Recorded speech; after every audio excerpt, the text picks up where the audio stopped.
بڑا زبردست بوم آنے والا ہے بھائی پراپرٹی میں، اور پراپرٹی بس اب پتہ نہیں کیا سے کیا ہو جائے گا،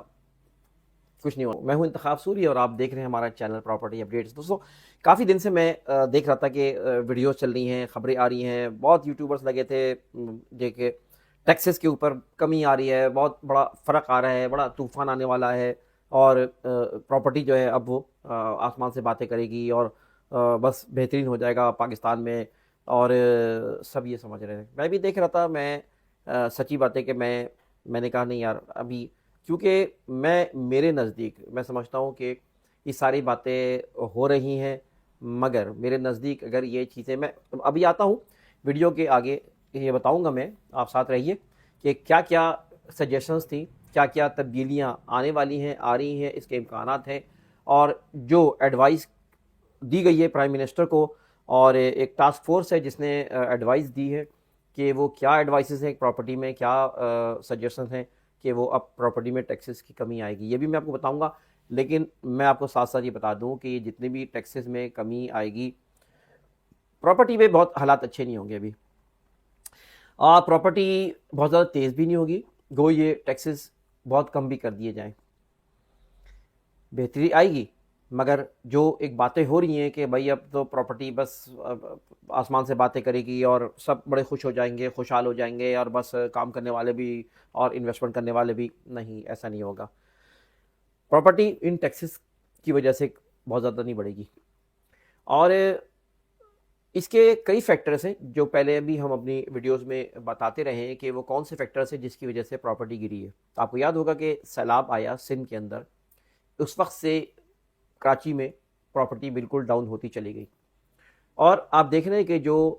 پولیٹیکل معاملات رہے پاکستان کے اندر، جو مہنگائی کی وجہ سے لوگ پریشان رہے، اور جس طرح ڈالرز اوپر چڑھتا چلا گیا، اور خاص طور پہ پولیٹیکلی انسٹیبلٹی، اور ساتھ ساتھ جو لوگوں کے معاشی حالات جو خراب ہوئے، اس کے بعد سے یہ ہوا کہ لوگوں کا رجحان پراپرٹی سے ہٹ گیا۔ جب وہ ہٹا تو پھر ہٹتا ہی چلا گیا، اور پراپرٹی جو ہے وہ 60 70 80% جو ہے نیچے چلے گی بعض جگہوں پر۔ بات سب سے اہم یہی ہے میرے نزدیک کہ جب تک یہ سسٹم یعنی پاکستان کے اندر اسٹیبلٹی نہیں آتی، جب تک کہ معاشی بہتری نہیں آتی، جب تک کہ معاشری استحکام نہیں آتا، جب تک کہ ابھی لوگوں کے پاس پیسے نہیں ہیں کہ وہ اپنے بچت کر سکیں۔ ایک زمانہ تھا کہ وہ بچت کر کے وہ انویسٹمنٹ کرتے تھے، اب بچت نہیں ہو رہی لوگوں کو، اور جب لوگوں کو بچت نہیں ہو رہی ہوگی تو وہ اپنی قسطیں کہاں سے دیں گے، انویسٹمنٹ کہاں سے کریں گے، جو پہلے بہت زیادہ تیزی آئی تھی مارکیٹ میں۔ تو لہٰذا سب سے بڑا مسئلہ کہ اس وقت معاشی اسٹیبلٹی آنے کے بعد ہی استحکام آئے گا، اور یہ جو پچھلا خوف گزرا ہے یہ اتنی جلدی نکلے گا نہیں، یعنی پچھلے 2022 23 جو گزرے ہیں، 24 جو گزرا ہے، یہ 2-3 سال جو گزرے ہیں، یہ پراپرٹی میں ایک خطرناک وقت تھا، اور کبھی پاکستان کی تاریخ میں اس بری طرح پراپرٹی ڈسٹرب نہیں ہوئی۔ اس فنومینا سے، اس سینیریو سے، اس خوف سے لوگ ابھی اتنی جلدی واپس نہیں آئیں گے، بھلے آپ جو ہے وہ کتنی بھی کمی کر دیں، اور لوگ ڈر گئے ہیں کہ اب پراپرٹی میں اس طرح فائدہ نہیں ہونا۔ تو لہٰذا میں آپ کو یہ بتا دوں کہ پراپرٹی میں ابھی یہ ٹیکسز کی کمی ہو بھی جائے تو بہت زیادہ کوئی فرق نہیں پڑے گا، ہوگی بہتری آئے گی، میں خود محسوس کر رہا ہوں بہتری آئی ہے۔ اس کی ایک بڑی وجہ یہ ہے کہ مہنگائی ایک جگہ رکی ہے، اسٹیبلٹی آئی ہے، پولیٹیکل اسٹیبلٹی آئی ہے، اور مزید یہ ہے کہ کائبور ریٹس کم ہوئے ہیں، بینکس نے اپنی شرح سود کم کی ہے، مزید سنگل ڈیجٹس پہ آنے کے امکانات ہیں، لوگ پیسہ اپنا نکالیں گے اور اس طرف آئیں گے۔ لیکن اور بھی بہت سے آپشنس ہیں، اور پاکستان سے باہر لے جانے کا بھی سلسلہ بھی چل رہا ہے، یہ بھی آپشن بند نہیں ہوا ہے۔ ساتھ ساتھ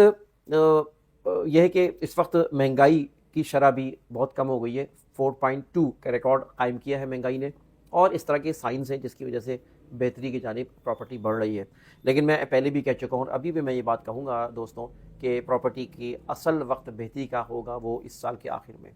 جو آخری 2-3 سال ہوں گے، 2-3 ماہ ہوں گے، نومبر دسمبر اور اکتوبر نومبر دسمبر، یہاں پراپرٹی میں تیزی، وہاں میرے اندازہ یہ ہے کہ وہاں سٹارٹ ہو جائے گی، شروع ہے۔ اس سے اگلا سال پھر یہ کہ اور بہتری آئے گی، یعنی اگلے 2 سال جو ہے وہ پھر آپ اچھا بہتر کہہ سکتے ہیں، لیکن ابھی کہہ دینا کہ ایسا ہوگا ویسا ہوگا، یہ ساری باتیں ہیں، کچھ نہیں ہونا۔ اچھا، اب میں تھوڑا سا آپ کو بتا دوں چلوں کہ معاملات کیا تھے ابھی پچھلے دنوں، ہوا کیا اصل میں پاکستان ابھی جو ہے پاکستان میں جو ہے وہ وزیر اعظم نے انٹرسٹ لیا، اور جب یہ دیکھا کہ پراپرٹی کی ٹیکسز کی وجہ سے نقصانات ہوئے، تو اب وہ انہوں نے ریویو کیا، اور پھر ایک باقاعدہ جو ہے اس کی ایک منسٹری آف ہاؤسنگ نے اپنی ایک رپورٹ سبمٹ کی، پروپوزل سبمٹ کیے، اور اس کے مطابق انہوں نے وزیر اعظم کے یہ ایک ایم کہ امپلائمنٹ دی جائے، لوگوں کو روزگار دیا جائے۔ تو کنسٹرکشن کے اوپر انہوں نے کچھ سہولیات دینے کی کوشش کی۔ سہولیات کو لوگوں نے کہا ایک ایمنسٹی کہہ لیں اس کو، کہ اس کی وجہ سے ظاہر ہے کہ یہ فرق پڑے گا، کیونکہ کنسٹرکشن ایک بہت بڑی فیلڈ ہے اور اس سے کئی انڈسٹریز وابستہ بھی ہیں اور لوگوں کو روزگار بھی وابستہ ہے۔ لہذا پرائم منسٹر کے اس ایم کے مطابق اس منسٹری آف ہاؤسنگ نے یہ سجسٹ کیا، اپنی رپورٹ سبمٹ کی، پروپوزل سبمٹ کی، جس میں ٹیکسز کی کمی کے نشاندہی کی۔ مگر افسوس کی بات یہ کہ ہوا یہ کہ ابھی یہ معاملہ چل ہی رہا تھا، اور ایک آدھ کسی جو پروپوزل تھی اس کے اوپر تو شاید امپوز کر دیا گیا ہے، لیکن اوورال سارے وہ معاملات جو چل رہے تھے، جس کے اوپر خوشخبریاں یوٹیوبر سنا رہے تھے، ٹی وی والے سنا رہے تھے، وہ خوشخبریاں، اور بڑے بڑے جو ہے وہ یعنی کہ ویڈیوز بن رہی تھیں اور خبریں آ رہی تھیں، وہ ساری جو ہے دھری کی دھری اس وقت رہ گئی جب پرائم منسٹر نے پاکستان بزنس کونسل کی اس بات پر کہ اس سہولت کو نہ دیا جائے۔ آپ جو 70-80% کمی کر رہے ہیں ٹیکسز میں، آپ کو اگر سہولت دینی ہے تو بزنس، اور بھی بہت سارے بزنس ہیں، کاروبار میں، وہاں ان کو فیور دیا جائے۔ آپ اس کو ایک طرح کی ایمنسٹی دے رہے ہیں پراپرٹی میں، جو کہ فائدہ مند نہیں ہوگی۔ یہ بہرحال پرائم منسٹر ابھی جو معاملہ فائنل کرنا تھا، وہ ابھی وہ میٹنگ نہیں ہو، برخاست ہو گئی، اور وہ پاکستان سے باہر بیرونی دورے پہ چلے گئے وہ۔ اور اس میں انہوں نے یہ بھی کہا، پاکستان بزنس کونسل نے، کہ یہ ایک طرح کا تاثر بھی ملتا ہے کہ ڈی ایچ اے جو پروجیکٹ لے کے آ رہا ہے، ڈی ایچ اے جو نئی نئی چیزیں قائم کر رہا ہے، یہ ان کو نوازنے کے لیے کہا گیا ہے۔ تو اس طرح یہ دورہ، یہ اجلاس ملتوی ہو گیا، اور ایک معاملہ کھٹائی میں پڑ گیا ہے کہ کیا چیزیں ہوں گی، کیا چیزیں نہیں ہوں گی، ابھی کچھ نہیں کہہ سکتے۔ لیکن کچھ چیزیں جو پروپوزل تھی وہ میں آپ کو بتا دوں، اور اس میں کیا چیز ہوگی یہ ہو گئی ہے، یہ میں بھی آپ کو بتا دوں۔ اس وقت ایک تو معاملہ یہ ہے کہ نان فائلر کا معاملہ تھا کہ ان کو پراپرٹی کی خرید و فروخت کی اجازت نہیں تھی، خرید نہیں سکتے تھے۔ اب ان کو 10 ملینز تک یہاں پر اجازت ہوگی کہ 1 کروڑ تک کی پراپرٹی وہ خرید سکتے ہیں۔ یہ واحد معاملہ ہے جس کو ابھی فائنلائز کر لیا گیا ہے اور ایکسیپٹ کر لیا گیا ہے۔ 236C، یہ 236C آپ جانتے ہیں کہ یہ دراصل پراپرٹی کے سیلر کے لیے لگایا جاتا ہے یہ ایکٹ، اور اس ایکٹ کے مطابق جو ہے نان فائلر کو الاؤ کیا جائے کہ اس کو فائل کے طور پہ ٹریٹ کیا جائے۔ کہ اس وقت جو ہے نا 236C اور 236K، یہ دو طرح کے جو ایکٹ ہیں۔ 236C جو ہے وہ سیلر کے لیے ہوتا ہے، اور 236K جو ہے وہ یہ خریدار کے لیے ہوتا ہے۔ 236C میں یہ پروپوز کیا گیا کہ نان فائلر کو فائلر کی طرح ہی ٹریٹ کریں، اسی طرح ٹیکسز کو ریڈیوس کر کے 3% جو ٹیکس ہے اس کو کم کریں گے، جو کہ ایڈوانس انکم ٹیکس ہوتا ہے، یہ گین ٹیکس بھی کہلاتا ہے، یہ 3% سے کم کر کے پروپوز کیا گیا کہ اس کو آدھا کر کے 1.5 کر دیا جائے، 4% کو کم کر کے 2% تک کر دیا جائے، اور اسی طرح 236K یعنی خریدار کے لیے جو ہے یہ ٹیکس میں کمی کر کے اس کو ایکچولی جو ہے یہ آپ کو پتہ ہے کہ اس وقت جو ٹیکسز کی وہ کافی زیادہ بڑھ گئی، یعنی اگر دیکھا جائے تو اس وقت 11 سے لے کر 14% تک ٹیکس مجموعی طور پہ دیے جاتے ہیں۔ تو اس کو بھی کہا گیا، پروپوز کیا گیا کہ وہ اس کو 4% سے 4.5% تک لایا جائے، اور 236 کی جس کے بارے میں بتا رہا تھا ابھی آپ کو، اس کو بھی 3% سے کم کر کے خریدار کے لیے اس کو 0.5% کر دیا جائے۔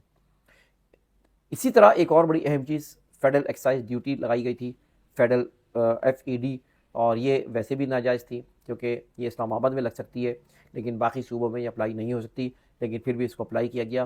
تو اس کے بھی خاتمے کی بات کی گئی ہے۔ تو یہ سارے معاملات تھے جس کی وجہ سے محسوس یہ کیا گیا کہ پراپرٹی اب وہ بوم کرے گی، بوم ہو جائے گا، آ جائے گا پراپرٹی میں، اور پراپرٹی میں کافی تیزی آ جائے گی۔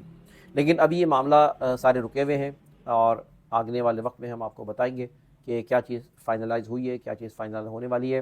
5 کروڑ کی تک بھی جو ہے یہ بات ہے کہ پروپوزل تھی کہ 5 کروڑ کی پراپرٹی بھی اس کو بھی پوچھ گچھ کے معاملے سے باہر رکھا جائے، اور اس کو بھی نان فائلر کی طرح ٹریٹ کیا جائے۔ بہرحال یہ سارے معاملات ہیں، آگے دیکھیں کیا ہوتا ہے، کس طرح ہوتا ہے، لیکن پھر میں وہی بات کروں گا آخر میں کہ ابھی یہ آپ کسی امید میں نہ رکھیں، اور میں اس لیے بتا رہا ہوں یہ بات کہ بہت سی جگہوں پہ ایک دم سے آرٹیفیشل ریٹس بڑھ گئے، بحریہ میں ریٹس بڑھا دیے گئے آرٹیفیشل، اور ڈی ایچ اے میں ریٹس بڑھنا شروع ہو گئے۔ تو بہت سے ایسے مقامات پہ جہاں پہ پہلے بھی جو ہے وہ ایک انویسٹرز کا کھیل ہوتا ہے اور ڈیلرز اس میں شامل ہوتے ہیں، اور وہ آپس میں ہی اور کچھ اس طرح کی ایک آرٹیفیشل مارکیٹ کریٹ کر لیتے ہیں، اور معلوم چلا پلاٹس کی قیمتیں اور دیگر جگہوں کی قیمتیں بڑھ جاتی ہیں، لیکن ایکچوئل جو ہے نا یہ جو ہے وہ ریئل مارکیٹ نہیں ہوتی ہے، اور یہ ہو سکتا ہے کہ ابھی جو ریٹس بڑھے وہ واپس نیچے آ جائیں۔ تو دوستوں سے گزارش ہے کہ ابھی دیکھ کر سوچ کے آپ ایسی جگہوں پہ انویسٹمنٹ کریں جہاں مارکیٹ بہت زیادہ نہ کریں، جہاں پہ مارکیٹ بہت ڈسٹرب ہو گئی تھی، اور ابھی اگر وہ ریٹس بڑھ گئے تو یہ کوئی ریئل مارکیٹ نہیں ہے۔ بہرحال دیکھیں آگے کیا ہوتا ہے، اللہ تعالیٰ پاکستان پہ رحم کرے، بہتر کرے۔ رمضان کی آمد ہے، ہم سب کو اس بات کی دعا کرنی چاہیے کہ رمضان کی ہمیں بہتر سے بہتر پرفارم کرنے کے لیے رمضان کے عبادات اور اپنے اعمال بہت اچھے انداز میں گزارنا چاہیے، اور یہ سوچ کے گزارنا چاہیے کہ رمضان شاید یہ آخری رمضان ہے۔ انتخاب سوری کو اجازت دیجیے، ویڈیو کو لائک کریں، کامنٹ کریں، چینل کو سبسکرائب کریں۔ اجازت دیجیے، اللہ حافظ۔